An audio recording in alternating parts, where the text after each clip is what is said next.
ቲክቶከር የሰደበው ሴት እኔ ነኝ። ቲክቶከሯ ባምቢ ሀበሻ አሁንም ማንንም አልሰማም ብላ ቀጥላበታለች። ቲክቶከሯ ባምቢ ሀበሻ ከሰሞኑ ባጋራችው ፎቶ ከብዙዎች ተቃውሞ እየደረሰባት ይገኛል። በቲክቶክ የምናቃት ባምቢ ሀበሻ ከዚህ በፊት ባጋጠማት የግል ህይወት ክስተት ጋር ተያይዞ ከብዙዎች የጥላቻ ጦር ሲሰነዘርባት ቢቆይም ራሷን ወደ ቤተክርስቲያን አዙራ ለራሷ የጥሞና ጊዜ በመስጠት ከፈጣሪዋ እንደቀረበች የሚያሳዩ ብዙ ፎቶዎችን፣ ቪዲዮዎችን በማጋራት የመንፈስ እርጋታን እንዳሳየች ብዙዎች ተቀብለው ሲያበረታቷት ሲደግፏት እንደነበር አይረሳም። አሁን ላይ ያ ሁሉ ተገላቢጦሽ ሆኖ ለመዝናናት ከሀገር በወጣችበት ወቅት ባጋራችው ፎቶ ከብዙዎች ዘንድ ትችትን እያስተናገደች ትገኛለች።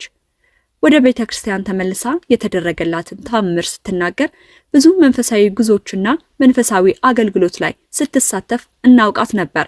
አለባበሷም ስርዓቱን የጠበቀ ነበር። አሁን ግን ያ ስርዓት ያለው አለባበስ የለም። ከመንፈስ ህይወትም ወጥታለች። በዚህ ምክንያት ብዙ ሰዎች ሲተቻትና ሲሰድቧት ተመልክተናል። እርሷን በምላሹ እግዚአብሔር ልብን ነው የሚያየው የሚል ማስተባበያ በመስጠት መልሳለች። በመቀጠልም 2 ዓመት ሙሉ እንቅልፍ እንዳልተኛ ለከለከለኝ ማህበረሰብ አልጨነቅም፣ ከዚህም በኋላ ስለ ሰው ብዬ የማደርገው ነገር አይኖርም በማለትና ብዙ ዓመት በስራ የለፋሁት ራሴን ለማዝናናትና ከራሴ ጋር ጊዜ ለማሳለፍ ነው በማለት መልስ ሰጥታለች። እናንተስ በዚህ ጉዳይ ላይ ምን ሐሳብ አላችሁ? ሐሳብ አስተያየታችሁን በኮሜንት ሴክሽን አሳውቁ።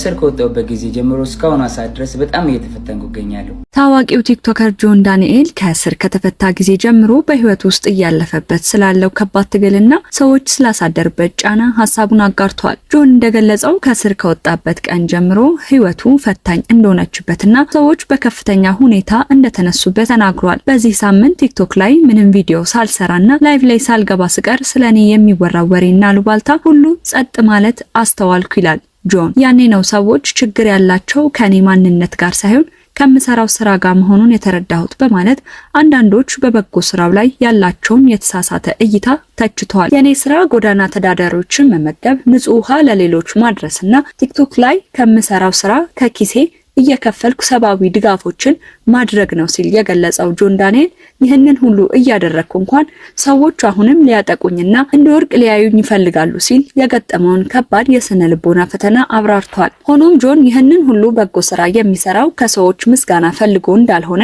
አስረግጦ ተናግሯል። ይህንን የማደርገው የራሴን በጎ አሻራ ትቼ ማለፍ ስለምፈልግና የረዳሁት ልጅ ነገ ትልቅ ቦታ ሲደርስ ማየት ስለምፈልግ ነው። ከሰዎች ምስጋና አልጠብቅም። ይህንንም የማደርገው ለራሴ የህሊና እርካታ ብዬ ነው በማለት ጠንካራ አቋሙን አጋርቷል።